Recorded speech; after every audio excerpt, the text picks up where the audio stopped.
بیل صاحب، آپ نے بھی آج لائیو سٹریمنگ دیکھی ہوگی اور ایک اعتراض تھا اور بعض اوقات تو بڑا ویلڈ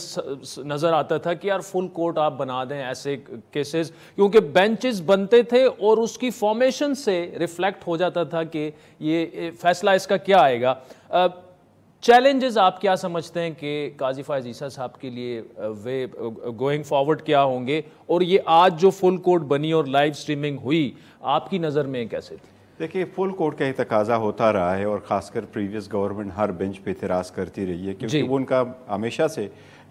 ڈیمانڈ یہ نہیں ہوا کرتا تھا کہ فل کورٹ ہو، وہ یہ کہا کرتے تھے کہ فل کورٹ ہو مائنس یہ ججز، جس سے جو بھی بینچ بنا ہے اس پہ کوئی نہ کوئی اعتراض ہوتا رہا ہے۔ So let's put it to rest once and for all. قاضی صاحب نے اچھا کیا، ایک امپورٹنٹ کیس تھا۔ دوسرا، آج کا جو کیس لگا ہوا وہ پریکٹس اینڈ پروسیجر کا، جس سے انٹائر سپریم کورٹ کا طریقہ کار جو ہے وہ وضع کرنے میں لیے امپورٹنٹ تھا، تو اس لیے فل کورٹ کا تو بہت ایک اچھا فیصلہ تھا، انہوں نے کر لیا۔ البتہ میں نہیں سمجھتا کہ لائیو سٹریمنگ اس وقت ہونے چاہیے یا اس کی طرف جانے چاہیے۔ لیگلی بھی کنسٹیٹیوشن میں دو لفظ استعمال ہوتے ہیں، جو موسٹ امپورٹنٹ ورڈ ہے وہ یہ public importance, not public interest. لوگ انٹرسٹڈ ہوتے ہیں ہر چیز میں، آپ نے کتنا ٹیکس دیا، وہ کیسے زندگی گزارتا ہے، یہ لوگوں کی انٹرسٹ کی بات ہے۔ کنسٹیٹیوشن بات کرتا ہے پبلک امپورٹنس کی، تو لائیو سٹریمنگ کرنا، وہ بھی کہ پروسیڈنگز انگلش میں ہو اور ججز بھی انگلش میں کوسچن کرے، وکلاء بھی انگلش میں ایڈوانس کرے، اور جنرل پبلک کو تو نہیں پتہ ہوتا، تو اس لیے لائیو سٹریمنگ سیشنلائزیشن کے لیے یا ادروائز میں نہیں سمجھا اس step in the right direction.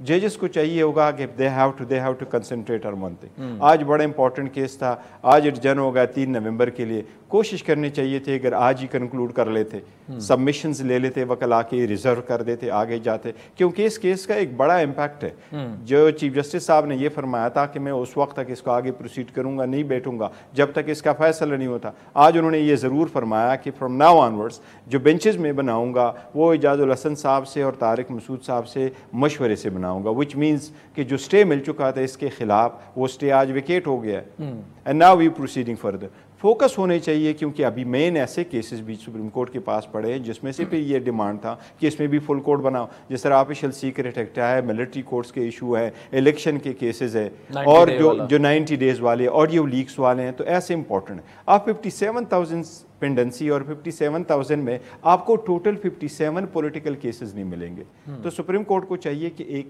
چھوٹے بینچز بنائیں